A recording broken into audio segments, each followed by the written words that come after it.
Hello, welcome to another stream. We're almost at the end of Global Hack Week, which makes me a little sad, but I'm looking forward to helping you all get good with Git today.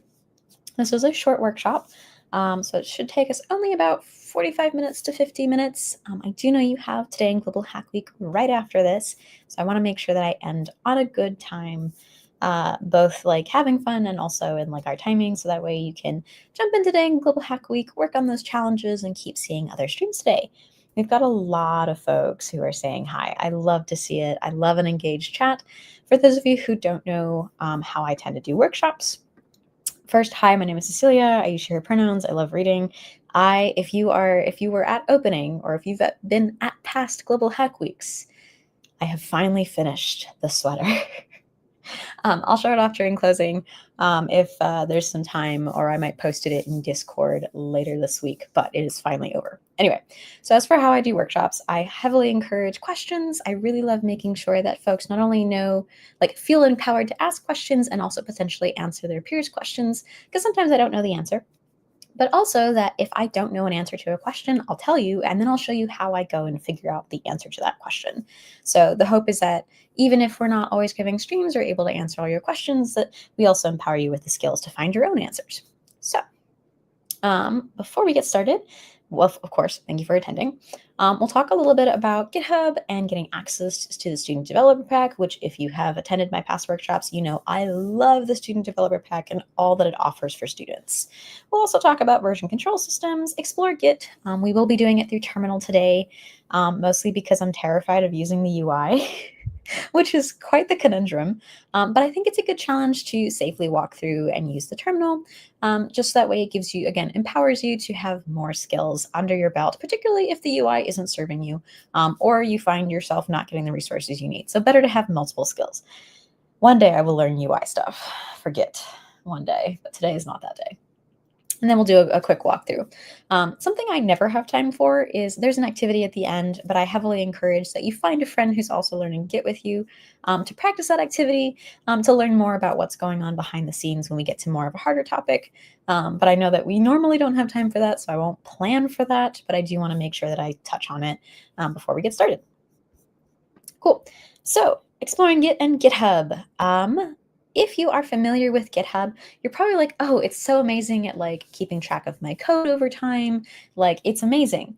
And it's doing all these things for me. And like if you've used other platforms, you might notice, hey, some things are quite similar. And the reason for that is that GitHub is a cloud platform for code collaboration, while Git is actually the version control system under the hood that almost everybody is using, unless you have experienced horrors named SVN, which I have done, which is a different type of version control system. But the point is, GitHub is the thing that makes it possible for you to collaborate, for you to work with others, and also have a nice visual UI to work with.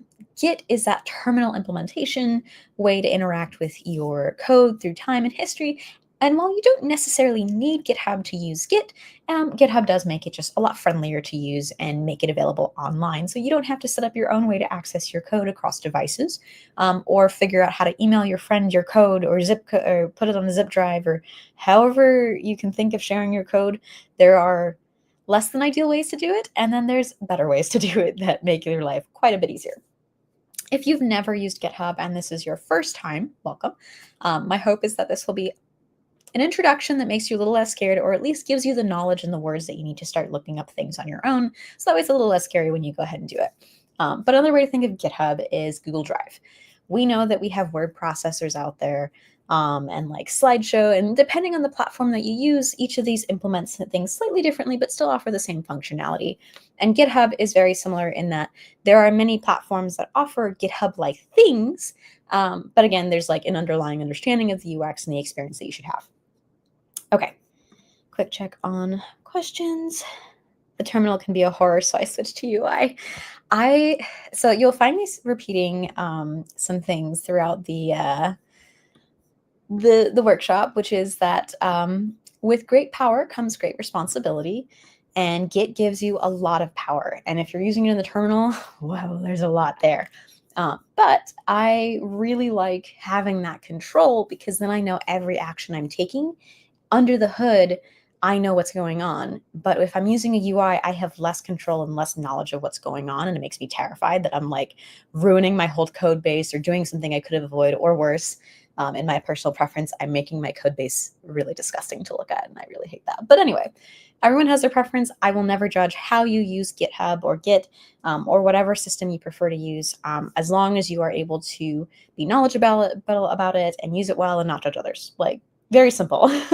I'm very much one of those who, when you ask, like, what's your favorite coding language? And I'm like, well, it depends on what you're doing. Because if I'm doing server stuff, I want this. If I'm doing that, I want this.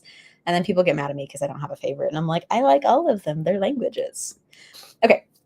So like I said, our goal is to master Git in an hour. We'll take a little bit less time because, again, I want you to have a chance to grab some tea, water, bio break, whatever it is you need between now and today in Global Hack Week. So we'll try and finish just a tad earlier than an hour. I did have caffeine this morning, so if I am talking too fast, please tell me in chat to slow down. I may have steeped my tea for a little too long today because I got distracted. So anyway, if you find that you want to learn more, or you find that I didn't explain something, or you're just like, I just want to get into it, like I'm so curious. Whatever your reason, go ahead and check out mlh.link/gettrained, or GitHub Education's official cheat sheet at mlh.link/git. And if you really want to go deep and you want to get familiar with the documentation, you can just go search like Git documentation, and there's going to be a website that will pull up that I'm forgetting the name of, but like it'll have this little symbol here with Git. As for why you should use GitHub, well, there are plenty of benefits, some of which I've mentioned, of like some people prefer to have a little bit of an extra tool on top of Git or aren't using it locally. GitHub has exploded in features that you could possibly use. We're very familiar with GitHub Copilot today. As you get more familiar with things, you might get into GitHub Actions and automations and CI/CD. And if these terms don't make sense, don't panic. There is training that GitHub does offer to talk about all these things.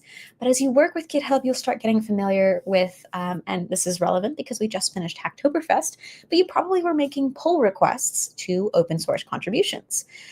You were probably looking at the GitHub API, you were looking at dependency graphs, and these are just some of the little things that are included in GitHub, but there's more than just that. Like I said, there is the Student Developer Pack, which is hosted by GitHub Education. Love that team so much. And the GitHub Skills, which I think is still called the Skills. Yes. And they'll actually be the ones to like walk you through a lot of these different things and teach you how to use them, especially if you are just starting out. So while there is a wealth of information out there, take things one at a time. And this is your first start, a 1-hour Git workshop. Now, my favorite thing about this workshop is the Student Developer Pack because I love the Developer Pack. If you are a student, you have access to a literal mountain that is ever growing of professional developer tools for free. As long as you're a student, you get free access to GitHub Copilot Pro. You get access to various experience through Pack partners. This can be things like getting a 6-month trial for a specific learning platform that maybe you're interested in. Before you even put money into learning, see if you like the platform, and you don't have to waste your money for it. And they often have like great projects that you can springboard off of. And there are so many learning platforms in the Student Developer Pack. You could probably spend a year trying out different platforms before you'd finally decide on one when you're ready. And then there's GitHub Codespaces, which has been a recent addition in the last few years. Really helpful with doing cloud-based development, especially if your device is not capable of holding up to what you might need it to do. So just a thought. And then something I have recently become an alumni of, the GitHub Campus Experts. These folks are here to help you out in your community, find your local campus expert. Chances are they are a wealth of resources and information to help you grow as a developer, as a community member, as a leader, and plenty more. And they're out there trying to solve problems for you.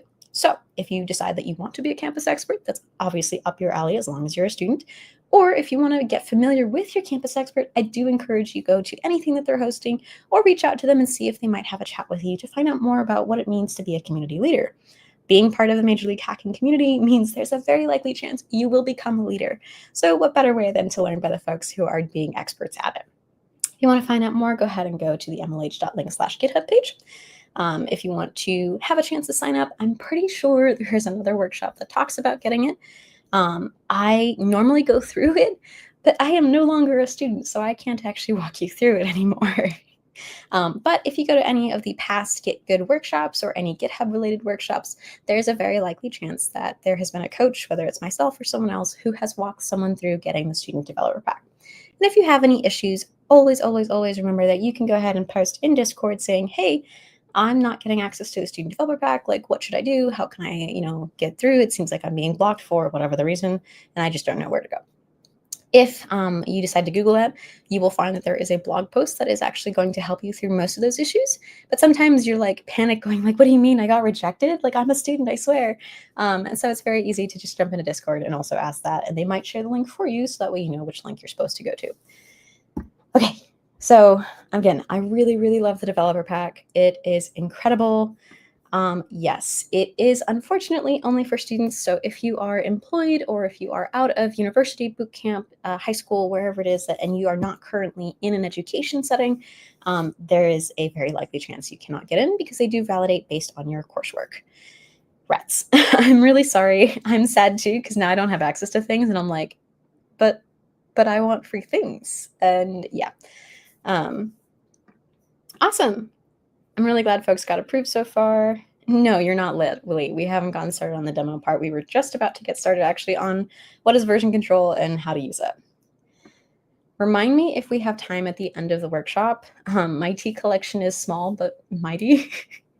Yeah, I have a lot of different teas, and I'm always looking for recommendations for other ones, but we'll talk later about that. I want to make sure we get through the workshop. Okay, so version control. Why should you use version control systems like Git? Why not use something like Google Drive to just hop back in time? Well, Git came first. Git came first in terms of version control compared to what you see on Google Docs. And the thing is, it's a slightly more involved process. So if you ever want to look at how Google Docs time saving works, take a look into version control and how that works. And we'll talk a little bit more about it. I'm not going to give you the full this is what they do on a technical level. I'll give you a lot of the high level terms and the process and how to think about things visually, but it's your job to go ahead and deep dive as you like. But version control is very helpful, hence the idea of with great power comes great responsibility, because you can control time ish. You can control when your save history and when you use it and which parts. So I often use things like video games or Google Drive as a way to example. It's to exemplify version control. So version control lets multiple people or people on multiple devices. So let's say you're working on something on your home desktop, you go to school, you're working on some more stuff, and it's on your laptop, and you want to make sure that those changes are passed back and forth so you're not just copying code and making silly mistakes. So version control really helps with that by enabling it so that way folks can work on a single project at the same time or across devices in a way that they can see all those changes, see who's done what or when was done what, and also potentially, yes, even revert to an old version. Hence, you can control time. Okay, so you see some terms here on the slide. You have this working directory, git add, git commit, git push. You have the staging area, local repo, and then you have this git merge plus git fetch equals git pull. The slides will actually walk you through this, but I want you to think about when you play video games. I want you to think about when you're just about to enter a boss battle area and you're like, I need to save. So you hit file, you hit save, and you're given multiple areas to hit save on, where you have multiple files you can work on. Maybe you're like, save file 1, save file 2, save file 3. And you're like, hey, I just did a specific pathway of choices and items that I used. I don't want to overwrite my previous file, but I do want to make sure that I have a place that I could jump back to even further in case I'm not fully prepared because I can't get out of this area. And so you might say, okay, save file 1 has been your main save file, but you're going to use save file 2 instead this time because you want to just in case, especially if it's the final boss battle and you're like, I totally have everything, but just in case. And so that's one way to think about it. Where you are like, hey, I have this history of save files. And normally how video games work is that you're going to rewrite or overwrite over the existing save file. And you're like, not yet. I've been burned enough times with final bosses, right? So there's different ways to think about it. Or in Google Drive, you are working on something and you're like, yeah, no, too many people are editing things. We got to go back to where it was clean, and we have to go about this in a smart manner. So maybe you copy it, put it into the document, you go back in history, and you're like, okay, let's fit things in in a more orderly fashion. So there's different ways you can jump back. Okay, so in Git, everyone gets a working copy. Think of it like a snapshot. Think of it like that save file. Before you've hit save, you've got a place where it holds all your information and the repository that stores all those little not checkboxes, how do I put this? All those little like dots in the timeline, if you will. And these are like snapshots. So each dot in the timeline at different timestamps is going to be your snapshot. Another way to think of it is if you work with, like I said, Google Drive, you'll see that you have a history of time. And within those timestamps, you have various edits that have been made where it tells you who made the edit. Fun fact, that's called Git blame. Who made the edit, what the edits were, and what time they made it, and like highlighting people in different colors so you can see who did what. That's called Git blame, and that's what happens when somebody goofs something and you're like, all right, take a look at the Git blame, who goofed it, and whatnot. Okay, so let's talk about this working directory and local repo. I'm currently presenting to you via my laptop. Think of my laptop or your laptop as your local repository. You are actively coding on your laptop. You're writing up all like your documents, whatever it is. Your friend, however, wants to have access to your folders. Normally you'd be like, oh, here's a zip drive, here you go. Or here, let me upload the zip file onto Google Drive, here you go. GitHub helps with that so much, where you don't have to do that. You instead have a working directory that becomes this like, I think I'm messing it up. I think working directory is actually slightly different. Like repo and working directory get a little bit wonky. But the more important thing is local repo. Local means thing in front of you that you are currently editing. Things that you make changes on that aren't necessarily saved to the internet, to GitHub, for other people to look at. So focus more on the local repo. We'll talk more about working directory. When you make changes, you then have to say, hey, let me flag the changes I made. So in a video game, normally you have your save file and you're like, okay, like I made it to, the second level. I have all these items I want to save and my health is at like full, like this is a really good time to save. You now have 3 characteristics that you want to keep track of. In a video game, you don't have to worry about having to say, okay, save my health, save my items, save my, what's it called? My level. It just bundles it all for you and says, okay, like let's just save your current state altogether. No ifs, ands, or buts, no exclusions, nothing, right? It might be that you're like, maybe your money isn't saved if you die or something, whatever, right? This is how we have full control when we have Git. When you add things to your staging area, you're saying, I want to save this, I want to save this, but maybe I don't want to save this just yet. So coming back to the video game example, it might be you absolutely want to save your health. You absolutely want to save your money, but you don't really care about the levels because they were pretty easy to get through. And if you had to do them again, it's fine. So you have to say, yes, I want to save it. Yes, I want to save it. No, not this one this time, but like keep it in your local repository. So we have this hierarchy of you have your local repository, me on my laptop, right? Then you have your, I want to save specific things. And that's your staging area. The next thing is you have to bundle those things that you've selected in a commit message. So you'll see things in GitHub where you're looking at someone's commit history and you're noticing things like fixed bug or fixed UI or, changed color on blah. And commit messages are really important across the board, where commit messages tell you what changed. So in a video game, in the save file, you might say, I'm saving my health and I'm saving my items before a big boss battle. And you might want to be descriptive saying, saved health and items before boss battle XYZ. And you want to specify which boss battle, because if you ever go back and you're like, oh, I'm working on this other boss, but like I have to save this thing, I'll go back to boss ABC. And if you don't label it, you're going to go back too far in history or something like that, right? And so with the commit message, it's supposed to be short because you want to be able to read it on the screen and go, okay, yes, I totally know what happened. But you also want to make sure that it's informative, so it's not like fixed bug. Like, okay, fam, what bug? Like, was it something that was like change, like just totally breaking changes? Was it a merge conflict? Was it that like someone didn't like the color of something and called it a bug? What if it's a feature, not a bug, right? So being descriptive is really helpful. And you might see bad examples of commit messages, but strive to be better. Strive to be descriptive, but concise. So you've bundled your selected things. Remember, we said it was going to be like our health and our items, but not our like current level. We're going to bundle that in a commit message that says saving before boss ABC or saving before boss XYZ. Then you need to say, okay, hit save. And in a video game, you can just hit A or whatever your selection criteria is, or the green button or whatever, and it just saves and it's like, everything's great, hunky-dory, fantastic. we now live in the area of like life and everything in the world where now we can use cloud. Because normally it would be saved directly to your hard drive on your video game media platform of choice, right? But now things are saved to the cloud. So you can save it to your local instance.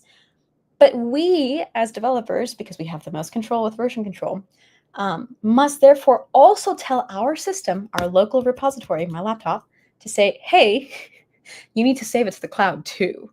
Just because I have it doesn't mean the cloud has it just yet. While all this stuff is automated for us in plenty of other instances, we are in complete control of version control. Hence, great power, great responsibility, blah, blah, blah. Now you'll see this new word, remote repo. The remote repo is going to be your GitHub instance. So remember, local repo is your laptop. If you think upward in the cloud, it's going to be your remote repository. Repo is a shorthand of repository. I like to think of repositories as just project folders with extra like functionality. We'll get to that. But the point is, you're going to push up your changes or your specific saves. And anytime, let's say, you go to another laptop or your friend does stuff and they're working on their local repo on their laptop, they make their changes, they wrap it in a commit message, and they push it up to the cloud. You need to go get it, which in order to get it, you pull changes down to your local repo from cloud remote repo. So we'll do that a couple of times. There's different ways to look at it. But as you can see here, we have our commit message in our staging area on our local repo. And until we push things to the remote repo, GitHub, and therefore our friends or our other device in class, will not have access to our changes that we've chosen to save. A bit annoying and tedious, but I promise you it makes sense. It will save your butt a lot. So when you want to go and get your friends' changes, or you want to go and pull the changes from like stuff you worked on in class and you're back home, right? You need to fetch those changes. And so the way that Git pull, remember we're pulling down from the remote repo onto our local repo, then what we're going to end up happening is we're going to say, hey, are there any changes? And so fetch will go and check if there's any changes, pull those changes down, but pause.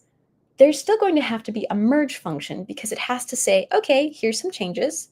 We've got 3 more changes and we have our current version, which may or may not have changed since we pulled stuff. Then it just slaps them all together. And this is a very gross simplification because it is kind of that simple. It's like there's terminology, but it's like a 2-way merge or a 3-way merge, but it like fits things into the timeline. It's like, oh yeah, here's where everything fits. Everything's zipped up. We're good. And it merges everything in. But sometimes you run into merge conflicts, and we'll talk about that later. But this stuff is kind of automated until it's not, in which case humans do have to step in and fix things. And yeah, the whole process is you make change locally, you push up. After you've made sure that you've saved your specific changes, you've wrapped them in a message, and then you've pushed them. Whenever you're pulling stuff down from a friend or your other device, you need to make sure that you have gone and said, hey, are there any updates? Bring them back down, and then say, okay, now merge them together. And if there are issues with the merge, come tell me, the human at the laptop, to come fix it. Okay, I saw a few questions. What happens if you forget to add or commit? Nothing. Nothing technically. So if you choose to forget to add or commit, you can add things later, commit later. If you forget to push, you can commit later. That's always the case. I like to think of adding and writing commit messages as a way to say, bundle this up to be a new node on my timeline of history of changes. But if I don't push things, my friends or my coworkers don't have access to it. I might not have access to it in the class that I need to work on maybe, or other things might impact my ability to do things elsewhere. But if I'm working locally, it's great for me to keep an eye on things over time. Maybe it's like, oh, I'm going to go off and do a couple things. In the event that I have to revert back, I want to make sure I have multiple checkpoints so that way I can revert back if I'm like, oh, let's go back 3 steps because something went horribly wrong, right? Like things were working and then they stopped working. So let's keep jumping back until they do and then work back up. There's different approaches to it. MLH.link/GitHub. Is this for current students or teachers only? Yes, usually is. However, all of our other resources are free to access. So is it recommended to do huge changes and then do git add and git commit, or do small changes and then do it? Congratulations, you have asked a question about preference. The answer is it depends. because it depends on the company that you're working with, it depends on the project that you're working on, and it depends on the people you're collaborating with. Sometimes it is better to do small changes and commit frequently so that way you can have that I need to jump back in time. Sometimes it's better to do huge changes because maybe you're like rewriting a whole code base. And if you don't do a giant change, the entire app will be broken until everything is finally merged in. So it depends. Very much work with your collaborators or think about how you might make sure that it's effective and choose the appropriate action based on the situation that you're currently in. Working with a mentor might help you figure out what the right choice is in that moment, or working with your coworkers who will tell you like, oh yes, do this, or no, not that. There's all sorts of different ways to approach it. How do you add a specific file? We're about to do that. Alrighty. Cool. Okay. We did a lot of stuff. So installing and also charging my laptop because it's kind of going to die soon. Whoops. Things might freak out. Please hold while things freak out because they do that. I wish they would stop. Okay, we're still good. Great. So if you do not have Git on your laptop, if you're using a Windows machine, I'm going to go ahead and add this. Go ahead and go and install Git. And if you are using a Mac, just type brew install Git into your terminal. If you don't know how to get to your terminal, for Windows, you're going to either go to PowerShell or Command Prompt. You can go ahead and type the Windows key and type in the PowerShell name or Command Prompt with a space so that way you can pull it up. If you are on a Mac, like I currently am, I have a couple different terminals. Some people prefer Xterm, some people prefer iTerm. If you're on a Mac, or sorry, not Mac, an Ubuntu machine, you probably already have Git on it, or other Linux, and you probably already know how to use Git, maybe, question mark, I don't know. I use iTerm just because it's a little bit newer, but I have Z Shell on it because I like pretty colors. And so I cannot show you installing it because I already have it. And I'll go ahead and paste the brew install Git command. So that way folks can also do that. Obviously, you can't install for what you don't have, so choose the appropriate one for your device. With Windows, once you install Git, you will actually be able to use Git Bash, and it's very Linux-like. You can't do everything with it, but you can actually do a decent amount. So if I was on my Windows desktop, I would actually be showing you that I'm like, I actually do most of my work through Git Bash, not just the Git commands, but also like making folders and files and having to like find stuff. I'll do that there because it's a little easier than using PowerShell for me, but that's okay. So the next thing that you're going to do after you've gotten it installed, you're going to go ahead and check Git version. And you just want to make sure that it shows at least anything and recognizes the command. Actually, I'm going to leave that slide up while folks do that.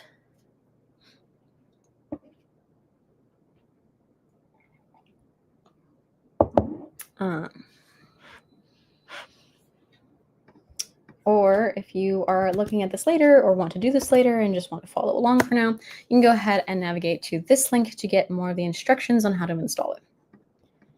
When you've been developing enough, you find that you just like brain like checks out and you're just like, go install Git on device, go and set up, tokens, go and do this. And then you kind of just forget that you do that. And then you're like, teaching this is hard. I hate setting up new devices because I always am like, I only have to do it once. Once you do it, you just stop caring about it, which makes it quite difficult to teach others sometimes. Okay, so let's say you've got Git set up correctly because we do only have about 20-ish minutes. You're going to do a quick test by making sure that you can clone this. So I didn't tell you what clone was. Clone is copy. It's literally just make a copy. But it's a special kind of copy. So if you are in like junior-ish level classes for a computing degree, there's a chance you have learned about the difference between a shallow copy and a deep copy. Think of Git clone as a deep copy. And what that means is a deep copy is going to not only include the surface level stuff, but it might include, and it should include, a deeper level of whatever the copy is. So for coding, that usually means just like go deeper into the objects. For Git, that means include the entire history of the repository or folder, project folder, that we're working with. And make sure to include the links back to the cloud, back to GitHub. So remember how I said there's a lot of things out there in cloud that are automated for us. With Git, you have to do it manually, but this kind of helps a little bit if you set stuff up.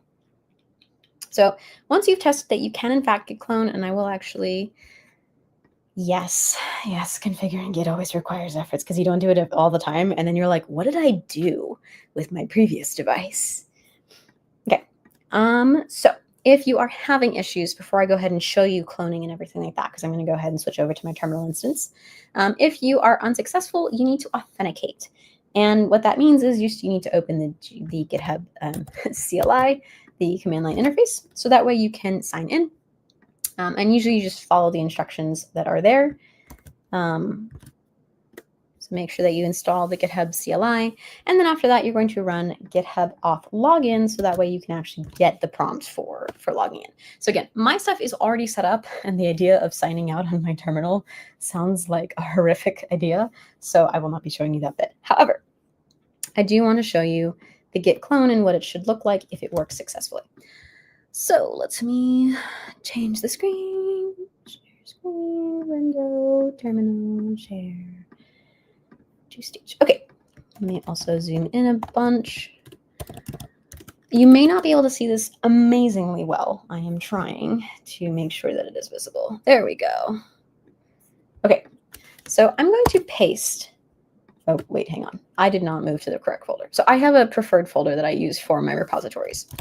I just called it repositories, and it has every GitHub repo I ever clone or create, whether it's local or from the remote instance. I keep that to be organized because I have way too many repositories, and I would like them in a central place. But anyway, so I'm going to go ahead and git clone, and you can see that it has cloned into it.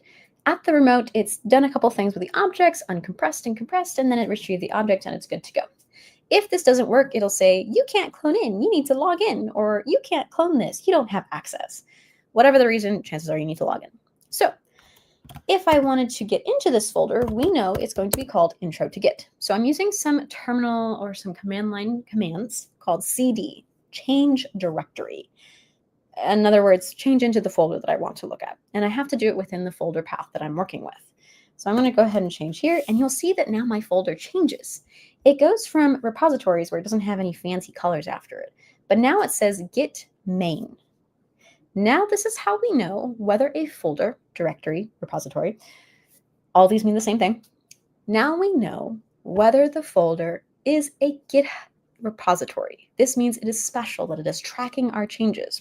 If we do not have this little color thing right here, if it does not have that, we have no history. So if I were to go to repositories and I would be like, hey, git, git commit or git add, it'd be like, this is not a GitHub Git repository. Like, you should initialize it before you do so, because it is not tracking changes, and it has no way of storing those changes because it does not have the things it needs to do so. And the thing that makes this different is that you're going to see this Git folder right here. This is what enables a repository in Git, and therefore GitHub later. Okay. Nerding out aside, we're going to go one step further. So if you've cloned successfully, we're great, we're done. That was just a test to make sure everything worked. Hooray. I'm going to go back out one folder. That // is saying go back up one folder. So exit out of the folder I'm in to go back up to the repositories folder. I'm going to make a directory, mkdir, and I'm going to say it's going to be my first repo. Hit enter. And now I'm going to enter my first repo. And right now, there's only the navigation across folders for me. This is an empty directory. In order to make it a Git repository, I need to type Git in it. And now we have our fancy little Git main. Hooray! This is now something that we'll be able to track our changes as long as we add our files and hit commit. So there was a question earlier that said, what if I want to add a specific file? So I'm going to create a file called readme.md. This is one way to create a file. You may see that folks who run this workshop do different things. Technically, this is inefficient because you have to echo and pipe it in. I'm going to teach you something a little bit extra because I prefer to use Vim. And I'm going to type in hello world, and then I'm going to go ahead and save. You don't need to worry about how I did that. I will also show you how to create the file the other way. So I'm going to paste this, which does the my first repository for you. Oops, I didn't copy the MD part, so make sure you add a D to the end of that line. This echo command is saying, hey, take what I've put in quotations, and that less than sign this way, mirrors videos hard, is saying pipe that, well, it's not actually pipe, but it's basically saying insert this text into the file that I'm creating called readme.md. Remember, add the D at the end because I forgot. If you're in a Visual Studio Code, you can absolutely say just create new file and add that to the folder that we created.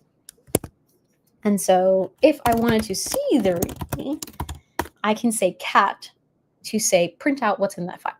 So you could test to make sure that things work by saying cat and then see cat the file, readme.md. And then it should say pound my first repository for you. And I can go and change that if I want to as well. But I'm going to save that for a commit message. So right now, you do not need to have Vim on your system. You do not need to follow me on that one part because I like Vim, but not everybody else likes Vim. So that's why I pasted the echo command so you don't have to do that. If you'd like to edit the file and you're not comfortable using Vim or figuring it out, I encourage you to open that in Visual Studio Code. Okay, so I'm going to list the files so that way you see we now have a README file here. Hooray. I want to go ahead and commit it.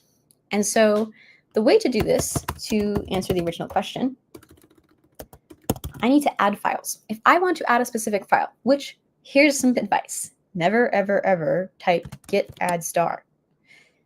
Ever. This is lazy. And I'm saying this on purpose. I hate saying lazy because it's not fair to people. It is lazy because you are not personally filtering the files that you want to add. If you just say, oh, just throw everything up there on GitHub. This is how you release secrets to the world. This is how you release environment keys and API keys. And this is how you get hacked. Don't do it. Instead, you might say, oh, I know everything in this folder is safe. So you might say git add dot in the folder that you prefer. So you'll need to navigate to that folder. If you want to add a specific file or a folder and its contents, you need to type the name. So I'm going to type readme.md because I'm a good developer who specifies the folders that I want or the files that I want. If let's say I had a folder, I can do folder/star because I'm saying I know the contents of folder are safe. This is a folder existed, by the way. Okay, so I'm going to add readme. Oops, I wanted to show you something. So git status is your friend. You're going to use git status all the time. It tells you what branch you're on, even though it says it up here, because not every terminal is nice enough to do that. It's saying no commits yet, which means we have no history whatsoever. And it's now saying that we have changes to be committed, which is our file that we just added. And it's going to tell you what these kinds of changes are. Hooray. Now, I want to show you what it looks like before we added the file. It'll be in red. I do believe you can change the colors if you are colorblind, so that way it's more accessible for you. I don't know where, but you can do that. You will instead have to make sure that you add the files that you want. Otherwise, you have to remove what files you cannot have uploaded. Just that. So by saying git add, we're saying, hey, when it's a new file, we want to track that file. When the file has been changed, and we'll get to that in a moment, then it'll change color again, and we'll say, hey, yes, we want to add that change. Remember, we said we wanted to save our health, save our money or our items, but not our levels. Okay, now we still need to wrap it in a commit message. So I'm typing git commit-m. This is saying I want to personally write the message myself right here now, because if I don't add the -m, it's going to create me a new Vim instance because this is how it works. This is why you have to write -m, or else if you don't like Vim, it will make you do it. Quotation mark, initial commit. This is a very common first line commit message, I'm trying to make it easier, that people will write when they are first committing to a repository. That said, this isn't very descriptive. Instead, I might say, added a README for this project, or started README, because that's what I did. I started it, I just didn't actually add to it. But for now, we'll type initial commit.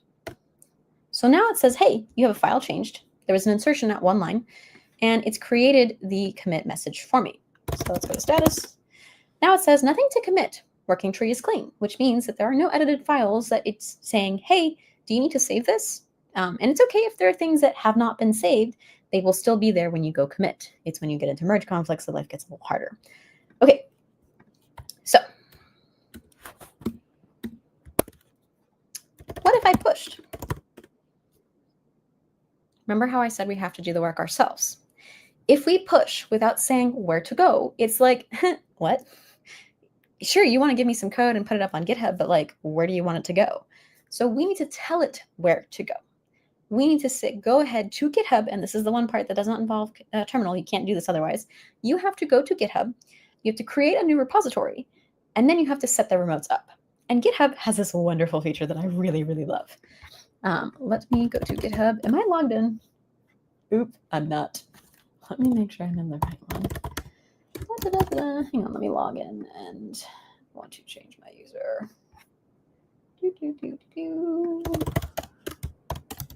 I can type today, goodness.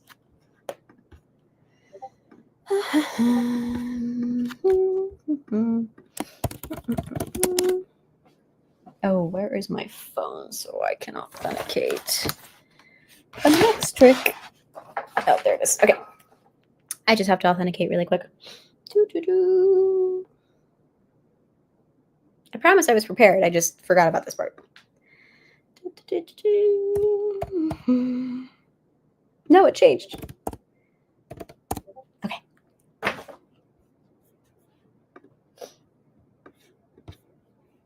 All right. Let's add screen. Yes, share screen. Let me share screen. Thank you. Okay. Okay. Did we modify the README? We created the README and we added text to it. But the commit message only says, hey, there's a new file with stuff in it. So yes, but also no. We haven't done the modify bit after the first commit. We'll get there. Okay, so what I'm currently sharing is the create a new repository page. You can find this by going to the front here on the very top where there's a plus sign. There's also looking at your profile where there's a green button that says new, and that just means new repository. If you are someone who is in many different projects like I am, or teams, you'll have to pick the correct owner. But you'll see that you can change whatever name. So my first repo. It says it's available in my named projects. So if you have seen my past projects or my past repositories, you'll know that I've made sticker base like 30 billion times, which means I can't use sticker base over and over again. I have to create new names for it each time, which is very annoying. If I had another repository named my first repo, this would not work. But if your friend has the repository my first repo and you are creating my first repo and you are completely separate users, it does not matter. It is available to you. Very short description. We're not going to change anything else. We're not going to add a description. We're going to keep it public, no template, no add readme, no git ignore, no license. The moment we add any of these things, we lose a very neat feature that I really love about GitHub. We're going to go ahead and hit create repository. And now we have a lovely thing here where it gives us this empty repository page, which is the most helpful thing ever. If you are creating a new repository on the command line, you'll see that we kind of did some of this stuff. We created a README and put in my first repo. We initialized the Git repo. We added the README as a saved file. We hit commit. We haven't done this part. We don't need to. We do want to do the remote add origin because if you remember from my terminal, it said, hey, you just tried to push stuff, but like, where is it going? So you can see we need these two lines. If we jump to the bottom, which is where we're technically at, we are pushing an existing repository from the command line. All we have to do is these three lines. They basically say the same thing. So I never remember why we have to do git branch -m main. I think it's because it depends on who's starting with what kind of branch name, but like we're not going to get into that because we're running out of time. The point is we have things we want to do. So I'm going to copy these. Oh, wait. Something to consider as well. You'll see that it has github.com. You will see that it has my GitHub username. In this instance, when you are committing to new repositories, it will have your GitHub username. So when I paste this, replace it. Actually, I will probably change it so it says replace with your GitHub username. And then it says whatever your repository name is that you've created. Fun fact, your repository name that you use here, .git, must match what you have named it up here. But it does not need to match your folder name in your local repository. I could have named my first repo in my folder on my laptop, Bob. And I could say, yeah, go ahead and link it to myfirstrepo.git. Would be totally fine. No issues. but you might not know where it's going unless you go and list the remotes. So anyway, fun fact. You can do some fun stuff. All right. Your GH name here. Okay. I'm assuming you've named your repository my first repo. We do not turn on add readme. We leave it as is. If we turned it on, this beautiful little screen would not be there. Instead, it would create the file for us, and then we have to deal with merge conflicts in a way that I'm like, we do not have time to fix this because it's so annoying. So anytime you're creating a new repo, make sure you just don't add stuff and that you add it yourself, or that you are prepared to do it the opposite way. That is for another time. We can chat more about that another time. Okay. Ooh, it looks like someone did not find new repo. So if you go to the plus up here at the top right, there's a couple other things. You're gonna go ahead and create new, and then go to new repository. If you are looking at a screen and there's a green button that has like new written on it, you can also click that, and that will do a new repository.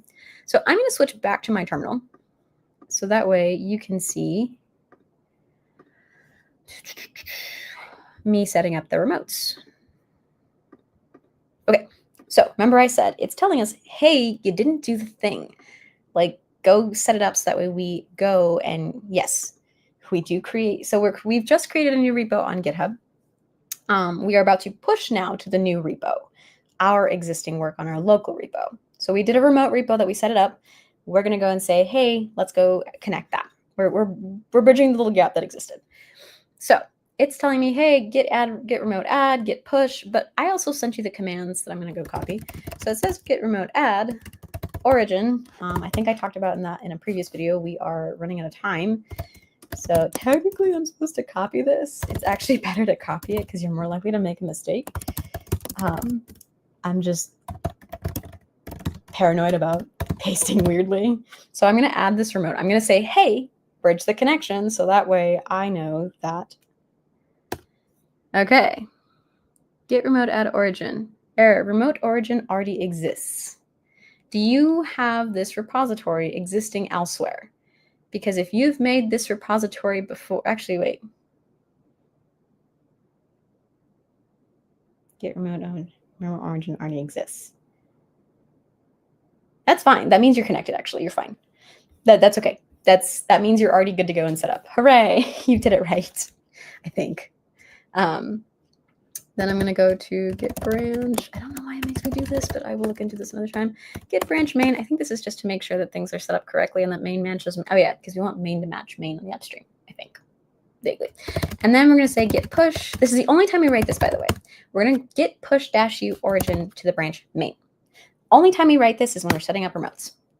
And now it says, hey, all those things you saved, we've now put it in the cloud in GitHub. We've created a new branch where the branch in GitHub main matches our local repository branch main, and we're going to make sure that it tracks. This is just saying, hey, listen to changes. So if you work with embedded systems, this is basically a listener. If you work with events or games, that's still an event listener, except the event listener is we have to purposely trigger it ourselves. Yeah. Anyway, continuing on, I'm gonna go find the slides. Okay. So we did that. Branching. I've talked about branching, but I haven't actually explained what it is. If you want to check where you're pushing to, that's not it. I'm going and Googling list remote branches, Git. These are the Git branches that you've created, which doesn't make sense. No, I want to list all the remote branches.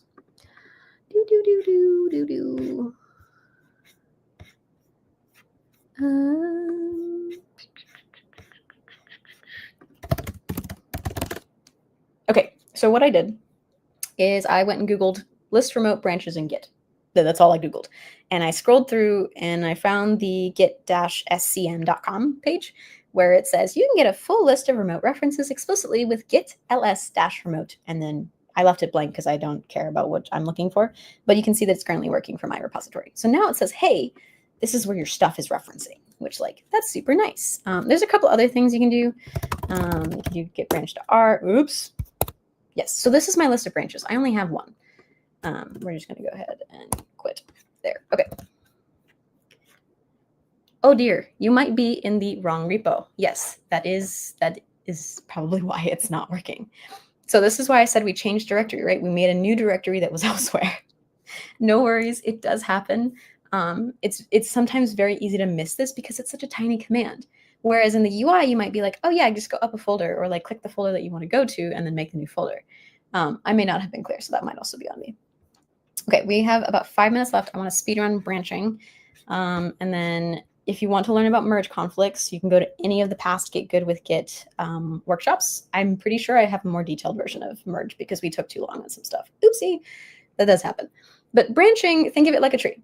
So as you go through your history, as you make saves, as you are making saves throughout this, you are creating like notches in a giant branch called main. Think of it like your tree trunk. Your main branch is your tree trunk. But at some point, you might say, hey, I actually want to try something out, and I don't want to break my stuff that works, but I want to deviate. I want to branch off. And so you might make a branch, maybe just like feature idea 1, and you'll make a new branch, do your changes, and you might say, that didn't work out. So you ignore it and you let the branch basically become deprecated or deleted. But sometimes you might say, oh, that was a great idea for a feature. I really want to integrate this into my project, and that's what it means to merge. You're going to bring that branch back to your main, and then you're going to basically merge them up. So if it's simple, where it's just one person making edits, it'll just be like, oh yeah, here's how you merge. We just connect them and everything's grand and wonderful and it all works great. Sometimes, though, you have merge conflicts. So let's talk about that. Let me go ahead and swap screens. Okay. Cool. So branching is where you separate from your main branch and you want to change things. Usually you bring it in with like a code review and you can go through the open source stuff. But let's say you want to merge things back. Ideally, there has been no changes between when you branched off, in which case it just merges easy and it's like easy peasy, super done, super duper easy. Here is the activity to force what is called a merge conflict. We do not have time to do this as I expected. And so with another person, you're going to pick one of your repositories. So person A, person B, pick person A. And now you're going to follow the instructions here, which I will leave here on screen for you to look at or pause for another time or go through the recording. And then you have your second slide where you're going to actually do all those changes. And so you'll follow the instructions here on step 6. So that way, partner A, you're making changes to partner A's repo, and partner B is making changes to partner A's repo, and so on. Because what is going to happen when you do this is you're going to force a merge conflict. And a merge conflict is when Git says, hey, I'm not smart enough to merge this because I don't know what's going on. I don't know who came first or what project we need to keep or what edit we need to keep. And so we need to figure out how to choose which one. And so a conflict occurs when at least one other user or device makes a change different from your changes to the same lines of a file. So what that looks like is, we're going to skip ahead a bit. Let's say you have J's fruit list, mango, apple, banana as 1, 2, 3, right? Let's say J has made an edit where you have J has made number 1 watermelon instead of mango, apple, banana. Everything else will stay the same. But Lisa has gone through and said number 1 should be pineapple and number 2 should be orange and 3 is banana, so it's fine. And she also replaced her name. So how does this merge incorrectly? To Git, which doesn't understand when things have been edited in parallel, so to speak, may not have been at the same time, but in parallel, before they've been merged together to say, oh, these are how the changes should stack up. They might go, hey, there's no change to J's fruit list. Let's go line by line. But if we want to merge Lisa's fruit list in the change fruit branch, J's fruit list becomes Lisa's fruit list. And there's no changes in either in the J's fruit list line, so like line 0 technically, or line 1. So it's going to say, Git, let's merge that. That's super easy to merge. Okay. Then you look at line 1, watermelon versus pineapple. Do you choose J's or do you choose Lisa's? Because they both changed it in parallel, but now Git's like, well, I don't know who I'm supposed to value more. I don't know who I'm supposed to pick. You haven't told me because you don't know how to / you can't. And Git's like, let's leave that for the humans. So it marks that with some lines that says, hey, this is going to be a merge conflict because I don't know which one to pick. So that's your job, you, the human. Then we look at line 2. In Jay's fruit list, apple is still number 2, so that didn't change.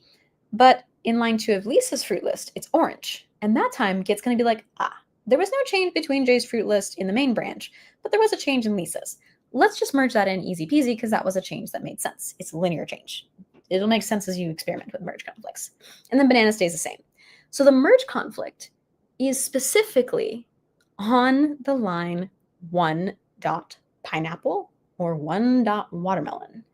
This is a gross oversimplification of what code looks like, but it might be something of like, hey, we've changed like an HTML div and its contents between 2 editors working on stuff, right? Like maybe the content is completely switched up and you have to choose which one you want to keep. That's usually how it looks like. So as you can see, the conflict is, again, as we discussed, in that line 1. So you have to choose. This is where I say UIs actually kind of help. Visual Studio Code has made life so much easier, where it says, hey, your conflict is on line 1, so line 3 and line 6 here. It's telling you, hey, your current change is Jay's fruit list, where it could be watermelon, but your incoming change could be pineapple. So you just have to pick one. And there's a little UI there that helps you pick one, which is super nice, but doesn't always work out that way. Sometimes it might be like, oh, we actually want it to be 1 watermelon, 2 pineapple, 3 orange, and 4 banana, in which case you need to make some edits to merge them in. But the point is, humans take over here. Git is not that smart. This is where you have to have the brain cell to fix it. So to resolve them, both people will need to pull changes. So this is for the activity. You will need to deal with the reconciliation, which is making sure that you rebase or merge however you want. The first time you run into this on the terminal, it will be like, which option would you like? And it depends. You can do your research on that.